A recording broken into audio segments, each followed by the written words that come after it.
دوستانو سلامونه. نن تاسو ته یو داسې ډکشنري په اړه معلومات درکوم چې کوم سره تاسو نه یوازې دا چې د تورو ژباړه وکړئ یا د لفظونو د الفاظو معناوې هغه کې تاسې دې ترڅنګ تاسو کولی شئ چې هغه انګلیش توری کوم چې تاسې نه شئ پروناونس کولی یا نه شئ لولی، نو تاسې به یو بټن په کلیک کولو سره تاسو ته به هغه توري په اړه هغه هم درکوي چې دا څه رقم طرف هغه کې ویل کېږي. نو هغه لپاره به تاسې پلی سټور څخه به پښتو ډکشنري دا به تاسې انسټال کړئ. دا آفلاین د هر وخت تاسې کولی شئ چې استفاده ترې وکړئ. دغه پښتو ډکشنري دغه کوم هغه چې تاسې یې نه اپلیکیشن یا برنامه دغه به تاسې هغې ما تیار هلته انسټال کړې ده. زه په اوپن باندې کلیک کوم. اوپن باندې چې مې کلیک وکړه، د دې برنامې ښه والی دا دی چې تاسې کولی شئ له انګلیسي څخه پښتو ته هم کوم لفظ وژباړئ یا معنا ترلاسه کړئ. ترڅنګ یې کله چې تاسې په دغه ځای باندې کلیک کوئ PA2 انګلیش یا ENG لیکلی، نو دې کې بیا که تاسې کوم توری په پښتو کې غواړئ چې انګلیسي معنا یې هغه کوي، هغه لپاره به مثلا زه اوس لیکمه ملي لیکمه، نو تاسې دلته لیدلی شئ د ملي په انګلیسي کې هم معنا یې هغه شوې. نو دلته ګورئ ملي national citizen subject of country specially referring to people living abroad who are entitled to protection from their native country. نو هر څه تاسې دلته کولی شئ. دې ترڅنګ که غوښته مو دوستانو چې دغه لفظ چې کوم تاسې یې معنا کړې ده غواړئ چې په آینده کې خو به تاسې سرچولو سره هم کولی شئ چې بیرته یې پیدا کړئ یا ترلاسه کړئ.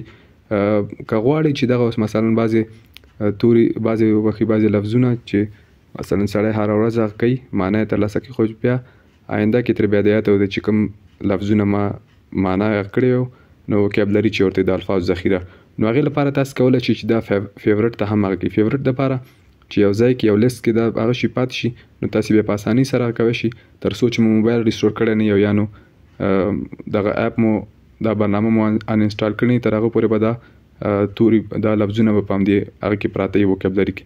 نو دغه هغې لپاره چې تاسې یې فیورټ ته هغه کې دغه زړه علامه چې ده په دې چې مو کلیک وکړه د ورډ ایډیټو، تاسې چې کله غواړئ دغه لفظونه بیرته ترلاسه کړئ هغه دپاره به تاسې په دغه ځای باندې د 3 خانو باندې کلیک وکړه. کلیک چې مو وکړه دلته دوم آپشن چې یې تاسې فیورټس، نو دلته کولی شئ تاسې دا لفظ کوم چې مو تاسې فیورټ ته یا ختم هغه کړی و هغه تاسې دلته ترلاسه کړئ. نو زه فعلا بیک ځمه، بیک کې ENG to PA ENG ماینس یا سلیش او بیا PA. نو دې سره که تاسې غواړئ چې کوم لفظ چې مې پیدا کړه په انګلیسي کې غواړئ پښتو معنا یې هغه کوي، نو تاسې دلته کولی شئ. زه اوس غواړم چې مثلا د دغه لفظ معنا هغه کومه اګزیکټلی دا چې مې کله هغه که ګوره تاسې اګزیکټلی معنا کټ مټ، نو دا 2 معناګانې هغه کړي ورسره. ترڅنګ که تاسې غواړئ چې همدغه لفظ چې دی تاسې مثلا انګلیسي کې نه شئ تلفظ کولی یا پروناونسیشن باندې نه پوهېږئ، نو تاسې به هغه لپاره دغه اګزیکټلی چې لیکلی دی یا کوم لفظ چې لیکلی هغې له پاسه دغه د سپیکر علامه چې ده په دې چې تاسې کلیک وکړئ دا به تاسې ته وایي هم چې دا کومه سې پروناونس کېږي. نو تاسې اوس عملي بڼه باندې لیدلی شئ. زه به پرې کلیک وکړم